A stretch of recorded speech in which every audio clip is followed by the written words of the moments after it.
हाँ देखिए बेटा, अपोजिट पाथ सिमेट्री।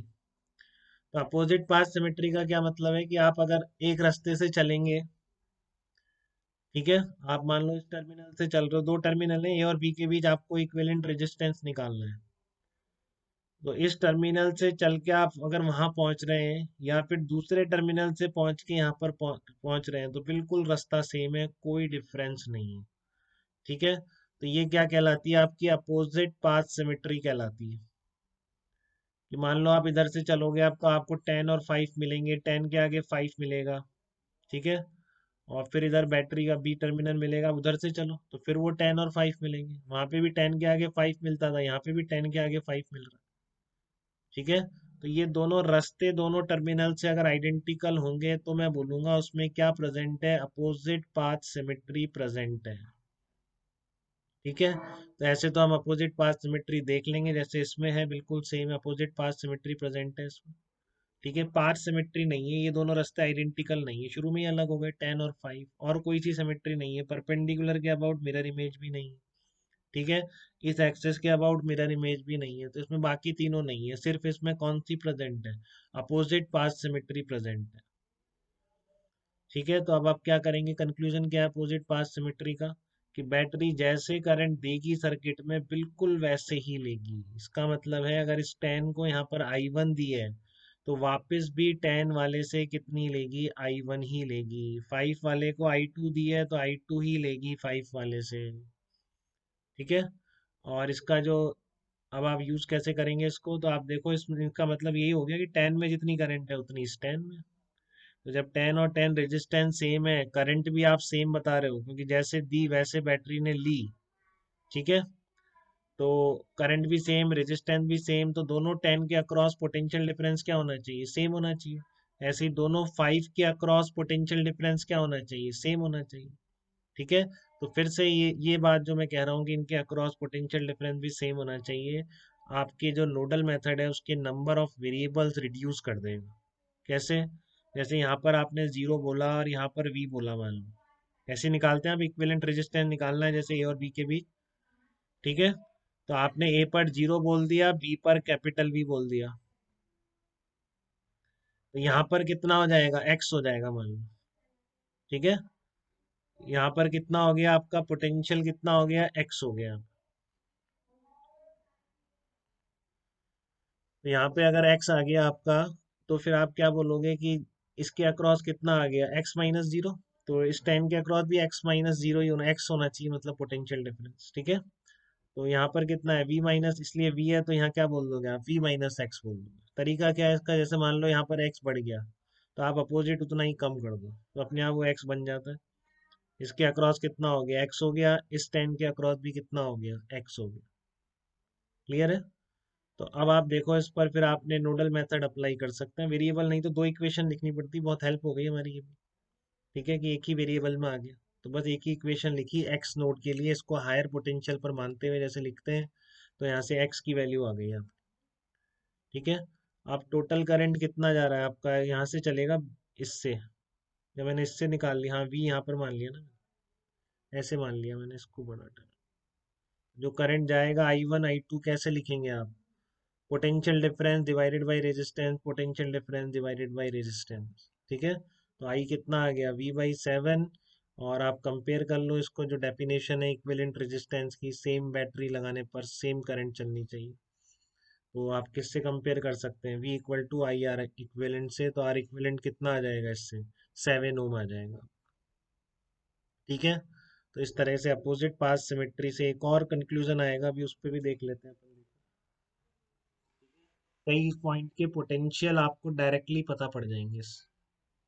ठीक है ना, कई पॉइंट के पोटेंशियल बेसिकली V/2 वाले पॉइंट्स के जो पोटेंशियल जिन पॉइंट्स के होंगे, वो आपको डायरेक्टली पता पड़ जाते हैं, जैसे इस केस में हो रहा है बेटा ऐसा। इस केस में आप डायरेक्टली बोल सकते हैं, जो अपना वही स्टैंडर्ड केस पे वापस आ गया हूँ, उसमें अपोजिट पाथ भी है। क्या दिक्कत है अपोजिट पाथ, जो अपना एक ऐसा सर्किट बना लिया अपन ने जिससे उसमें सारी सिमेट्री हम देख पाए, तो वो सर्किट अगर मैं रीड्रॉ कर दूं इस तरीके से। ठीक है, तो इसमें अपोजिट पाथ सिमेट्री भी प्रेजेंट है, बिल्कुल आइडेंटिकल है, इधर से चलो या इधर से चलो क्या फर्क पड़ता है, दोनों तरफ से सर्किट बिल्कुल आइडेंटिकल। ठीक है, तो अगर यहाँ पर 0 मानोगे, यहाँ पर v मानोगे, ठीक है, तो यहाँ पर किधर से मानोगे, मान लो इधर x बढ़ गया, तो आप अपोजिट क्या मानोगे, v माइनस एक्स मानते हो कि नहीं, क्योंकि इन दोनों के अक्रॉस पोटेंशियल डिफरेंस सेम होना चाहिए। समझ रहे हो, मैं बोल रहा हूँ एक तरफ से x बढ़ता है तो अपोजिट से दूसरे टर्मिनल से उतना ही कम होना चाहिए, यही तो कहता हूँ। तो इस पॉइंट पर एक ही पॉइंट है और आप एक तरफ से x बोल रहे हो, दूसरे तरफ से v माइनस एक्स बोल रहे हो, तो दोनों बराबर ही होने चाहिए ना, पॉइंट तो सेम ही। तो इसका मतलब x कितना आ जाएगा, v/2 आ जाएगा, मतलब यहाँ की वैल्यू कितनी होगी, v/2 होगी। तो आप इसको डायरेक्टली बोल सकते हो कोई ऐसा पॉइंट जिसकी अप्रोच दोनों पॉइंट से, दोनों टर्मिनल से बिल्कुल सेम है, ठीक है ना, वहां पर पोटेंशियल क्या हो जाएगा, v/2 हो जाएगा, इन सब जगह v/2 हो जाएगा, क्योंकि ये पॉइंट भी सेम अप्रोच है दोनों टर्मिनल से, यहाँ भी v/2। तो ये v/2 वाले आप डायरेक्टली निकाल सकते हो, बहुत हेल्प कर सकते हैं आपकी, जैसे जो आपके क्यूबिक कॉम्बिनेशंस वाले जो होते हैं, क्यूब की साइड्स में रेजिस्टेंस लगे होते हैं, वहाँ पे ये बहुत हेल्पफुल है अपनी। बोलिए बेटा, बात क्लियर है यहाँ तक, कि ये वाले पॉइंट का भी कितना होगा, v/2 होगा, डायरेक्टली बोल रहा हूँ, इसका भी कितना होगा, v/2 होगा, इसका भी पोटेंशियल कितना होगा, v/2 होगा। ये मैं अपोजिट पाथ सिमेट्री से ही बोल पा रहा हूँ। पॉइंट्स विच आर उज अप्रोच, पॉइंट्स उज अप्रोच इज आइडेंटिकल, हर तरह से approach is identical from both terminals, is identical, approach is identical from both terminals, ठीक है ना, identical from both terminals will have potential v/2,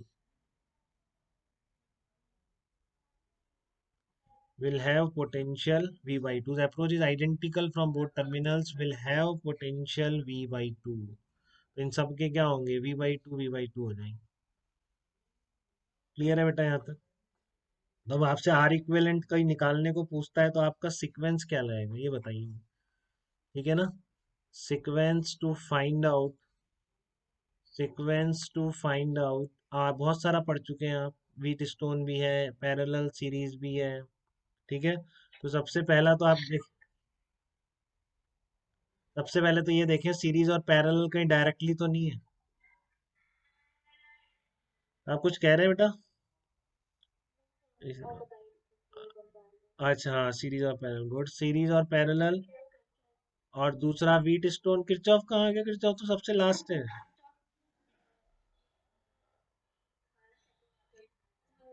wheat stone और ये सबसे पहले देखेंगे, डायरेक्टली ये तो नहीं है, फालतू का दिमाग लगाना, ठीक है। और फिर है आपका सिमेट्री प्लस नोडल, ये साथ चलेंगे। नोडल से देखिए वेरिएबल रिड्यूस करने में नोडल में कहीं सिमेट्री तो नहीं लग रही कि जबरदस्ती इसके वेरिएबल लेके शुरू हो जाए, तो ये ऑलमोस्ट साथ चल रहा है, ठीक है। और इसमें एक है कि अगर सिमेट्री आपको डायरेक्टली दिख गई परपेंडिकुलर या पैरेलल वाली तो बात ही अलग है फिर, ठीक है। और फोर्थ है आपका सबसे लास्ट, कुछ नहीं हो रहा हो तो फिर दो लूप बना के केवीएल वेवीएल आपको लगाना पड़ेगा, तो ये नहीं लगता एग्जाम में इन तीनों से ही हो जाना है, ये लगाना पड़ा तो बहुत बड़ा हो जाएगा। और इसमें अगर दो तीन वेरिएबल जाने हो तो क्वेश्चन छोड़ दें, इसका मतलब यही है कि आप सिमेट्री नहीं दिख रही है आपको उसमें, इतना बड़ा क्वेश्चन एग्जाम में नहीं देना चाहिए, ठीक है।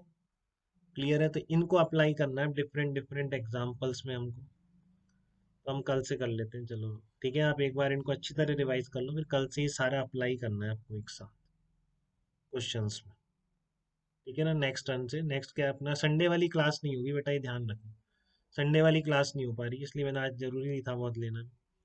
संडे को एग्जाम है क्या आपका,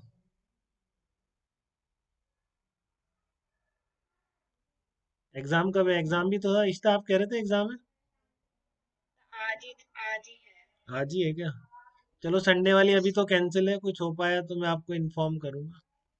नहीं, अगले वीक अपन ऑलमोस्ट हर डे क्लास रखने वाले हैं, कुछ ऐसा प्लान करेंगे कि अपनी क्लास हो जाए, 4 या 5 तो होंगे कम से कम, 5, तो अपना ये कैपेसिटर काफ़ी एंड तक खिंच जाए, ठीक है। फिर अपना मैग्नेट हो जाएगा 10-15 दिन में, और ऑप्टिक्स और ये सब जल्दी होंगे, बताऊंगा आपको कैसे करना है, ठीक है। पहले अपना टारगेट है कि मैग्नेट तक एटलीस्ट हम फटाफट करें, चलिए।